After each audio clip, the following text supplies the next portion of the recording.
Hello everyone and welcome to the online version of children's literature.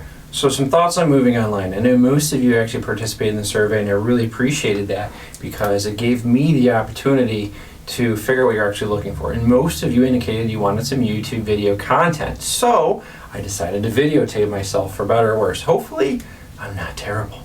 So thoughts to moving online.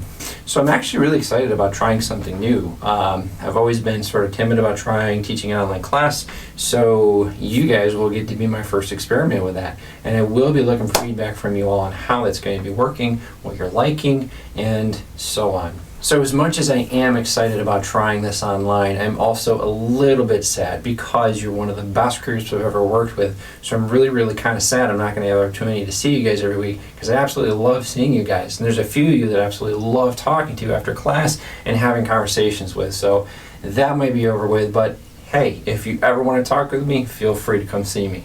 The most obvious change is that we're no longer in a classroom together. You're now taking the class online. So what is that going to look like and what changes have been made to make that possible? One big change I think some of you might actually look forward to is the fact that you're going to be able to submit things to me online as opposed to giving me a physical copy in person. This means you'll be going on to Blackboard and actually uploading the file, or in the case of journals, I'll let you put text in there. There will be tutorials I make for those of you that aren't familiar with doing that. Another change in terms of assignments is if you're paying attention to the syllabus, you will notice that originally we had a couple of presentations. One of the presentations was a diversity presentation, the other one was a final presentation. We'll no longer be doing presentations, and based on your feedback from the survey, we'll be actually transitioning those to papers.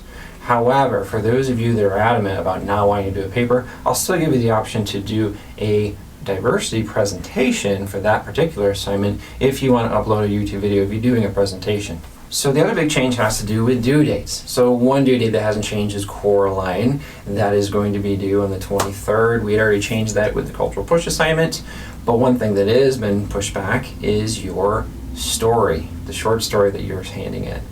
You're going to want to upload that on the 23rd. Now, if those of you are running into trouble with situations you can't get it uploaded, make sure you contact me individually and let me know it's an issue. So let's talk about uploading that assignment. For those of you that have decided that you want to do a picture style, one really neat way would be to take photos of each page, or if you've made it so it opens up and you've done a picture on one side and text on the other with a picture style, take a photo of it. Take a photo at landscape mode if you've done that, or do portrait mode if you have individual pages you can do. Then you're going to take those photos that you've taken and put them into, let's say, a Google document, or if you have decided you've got a Microsoft Surface or something and you're taking pictures with that, you can throw them into Microsoft Word. But Google Docs is probably going to be a little easier to work with if you've got a phone. So put those in order down the Word document and then save it as a PDF. By saving it as a PDF with all those photos in there, it's actually going to make the file a lot smaller than if you try sending me a whole bunch of pictures. And it'll actually come in as a very nice file. So in regards to the rest of the assignments that you're going to be seeing on there, you might notice some days have changed. For the most part, what's really happened is some of them have been pushed back. I didn't really feel it would be good to keep Secret of the Andes/SAR where it was, because had we done them at that time, it would have just been not enough time for you to do the reading. Plus, there's a few of you that still need to get the book. One big change you're going to actually notice with the topics is that we're no longer going to focus on one big thing all week. I really didn't think that it would be good for us to focus on one thing all week and do all of the stuff online with that, because it would be like beating a dead horse. The problem that I see with doing it online is that if we try to do all of that at the same time, you're just going to be hit with one topic constantly, all the videos. That'd just be too much. Whereas in the classroom, we can do a lecture, then we can have discussion, then you can do group work, and I can have you go do this, then we can come back. It just doesn't flow as nice online, in my opinion. So I think if we split it up and do a little bit of each thing each week, it's going to allow you to enjoy it more. In regards to us covering a little bit each week, that means there will be some more discussions to participate in. And let's get into that. How is attendance and participation going to factor into your grade? And how can you get attendance if you're no longer in class? Well, the way attendance is going to work is you participate in the discussions and you do the stuff that's actually in the online class. So I really highly recommend that when you see those dates on there, let's say a class for 323, that you start doing stuff for the class on the 23rd. That is the day we normally would have had class. So you should actually, for most of you, have that time blocked off, unless this whole COVID-19 thing has thrown your whole life into chaos and you're not taking care of children and doing much other things that you were doing before. If that's the case, you might not have that 6 to 9 p.m. window anymore, but if you do, try to use it to get started with class. If you're taking the time to go online and do these things during those 3 hours, you'll probably find that a lot of the stuff that I've created can be done in 3 hours. I've specifically designed it so that we are taking the 3 hours or contact hours we would have had it in class, or we did lecture, group work, discussions, and all of those things, now is going to be existing online in either the form of videos or discussions, or your reading of their discussions. Because when you're in a classroom, you're listening to someone speak, now you're going to be reading through what they said. So your attendance and participation is watching those videos, reading any supplemental things that we throw on there for you to take a look at, and then getting in there and doing those discussions. So the way those discussions are going to be designed is actually going to work a little bit different depending on what the discussion is. So for example, if we're discussing the reading, I'm probably going to want to make one thread, and then you just keep replying to the thread, whether it's to myself when I start it or if it's a comment someone else made. Now, on the flip side, there will be discussions where I'll want you to create a thread, and I'll actually indicate on each one which one you're doing. So the difference between just replying and creating a thread is if you are going to be just replying to something, we've sort of already started the discussion, you're just going through and you're giving your thoughts on things, whether they're your opinions or you found some new information or you want to respond to something someone said. Maybe someone says something that made you go, ooh, I remember that, or I thought of this, and then you can add to what they were saying. And you can feel free to kind of jump in wherever you'd like. Now, if you're creating a thread, right? If you're creating a thread, what I am probably going to do in cases where we're doing that, I'm having you create something, throw it on there, and then people in class may or may not choose to respond to it. Not everyone's will be responded to likely. If you respond later on, there's going to be a lot less people who are going to respond to something you might create. So if you decide to make your poem the day we usually have class, which would be the 23rd, the day we're starting, it's much more likely someone sees it Monday or Tuesday or Wednesday is going to see that and respond to it than someone putting it in on Sunday. There probably aren't going to be responses to your poems there, and then I might be the only one seeing it, responding to it. So I do encourage you to try to get stuff done early. The earlier in the week you get these things done, the less you need to worry about it, and probably the better you're going to do on it. If you're rushing and waiting till the last minute, it's not going to work very well for you. There is overlaps between the days. So we will have class technically starting on the 23rd, and it will go all the way into Monday of the next week. So for a day, you will see some due dates where you're still doing some stuff from last week on the day when the new week has started. I really don't want you to get into the habit of putting everything in on that Monday, because it's not going to work well for you if you do that. So the people who try to work ahead are going to do really, really well. And if you try to procrastinate, it's not going to work as well for you. So please, please, please try to take the 3 hours that you normally have for class and put it into this, so that way you're done with stuff ahead of time. And really when it comes down to that last Monday that things are due, you're actually just uploading the stuff that you might need to upload. Try to do discussions early on. It's going to help you if we do it that way. So another big thing that's happening is that this is the time of year I usually get really excited. I usually get really excited this time of year because I'm bringing in lots of books. This is the time of year we usually would start gravitating away from the Norton Anthology of Children's Literature, affectionately known as the Brick. And we start getting into some more of the picture books and the things that I'm bringing in. I can't do that now since I'm not going to see you guys. So what I've decided to do is find some read-alouds on YouTube.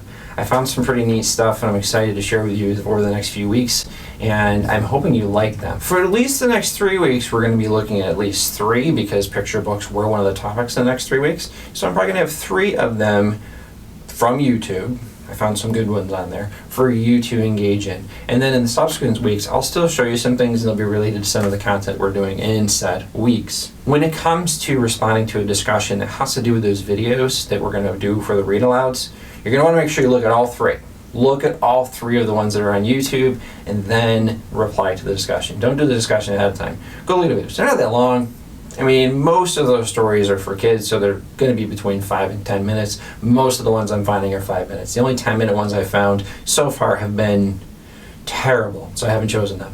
Why am I choosing to do the things that I'm doing? Well, one has to do with the feedback that you've given me on the survey. So with the survey, I got a feel for what you were feeling about things and what you were looking for. That's why we're going to be doing some video content. You'll get to see things and respond to videos, as opposed to me giving you a ton more reading to do so you can respond to that. Once in a while, if I find something that's worth reading, I'll give it to you. I don't really feel like it would have been fair for me to give you a ton more reading in regards to the change online, because that's not really what you signed up for when you decided to take it in class. So you taking this in class, you probably thought I was going to get some lectures and discussions, so that's what we're going to do. So the whole idea behind this, really, it's a literature-based course, and my philosophy is, since it is literature-based, I'm exposing you to literature. It is more challenging for me to do that now, but it's exposure and discussion thereof that literature. So that's what we're going to look at. It's going to look a little different, but it still works. So other videos that you might see in this course are going to be content-based. So if we decide we're going to work on one thing, I will either find a video online that's better than something I could have created, or if I can't find something that I like or something that is quite what I was looking to do, I'll just make something like this. So taking a look at the assignments that are going to be due each week, the things that are in red text or red font are actually the things that are going to be due at one point or another, and I've indicated on them when they're due.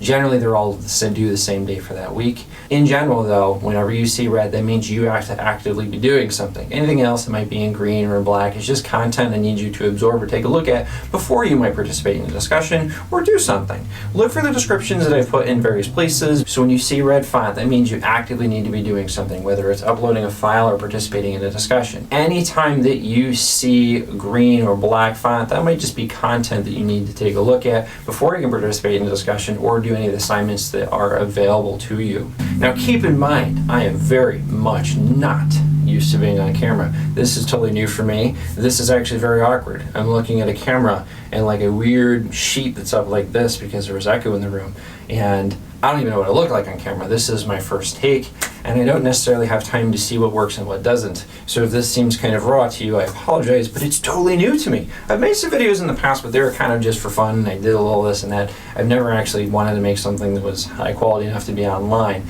So now I have to, and I'm gonna figure it out. So if you have suggestions, comments, or ways that you think I could actually make this better, please let me know. If you like what I'm doing, tell me you like some of the things I'm doing. If you don't like some of the things I'm doing, tell me that too, and then give me some suggestions. And if it's possible, I'll try to do that. If you say to me, oh, it might be cool if you try this, or why don't you try and backdrop with that, or whatever, I'll try to do some of those things. Or if you want me to deliver things a little bit differently, just let me know, and I'll try to change something if I can. And if I can't change something, I'll let you know. With anything, please, please, please, if you have questions, get in touch with me, shoot me an email. I prefer that you email me. I am on my email all of the time. The Blackboard messages, I don't want to get into using those because I'm already on my email quite a bit. I'm going to be helping students remotely. I'm working from home now in the advisement job, which leads me to the next thing. If any of you are struggling with that, something is going on, get in contact with me. You have better access to me than other students do, because even if I'm in off times, I'm generally going to be responding to you. On the weekends, I won't be responding to regular students, but I will be responding to you if I'm available. If it's evenings, again, not responding to other students, but you guys are the exception. You're my family, so I'm going to take care of you. Please, please, please, if you need anything, get in touch with me, and I'll do my best to help you. So, that's that. We're on this journey together. Let's see what happens. Again, I am excited to do this. You guys are a great group, so if there's any group I was going to do this with, at least I get to do it with you. Maybe I'll get a chance to see you guys again eventually, and we'll get to have conversations in person. One last thing I do want to say is I hope that you and your family members are healthy and happy as we go through this. I know there will be a lot of challenges that are going to be presented to you as a result of this whole situation, but really, as long as your loved ones are well and the people are staying safe, that's the number one thing. That you're healthy, you're well, your loved ones are healthy and well. Everything else eventually will hopefully fall into place. Well, regardless of any challenges that we're going to be faced with over the next couple of weeks or months or however long this is going to be lasting, stay strong, stay positive, and I look forward to seeing you guys again soon.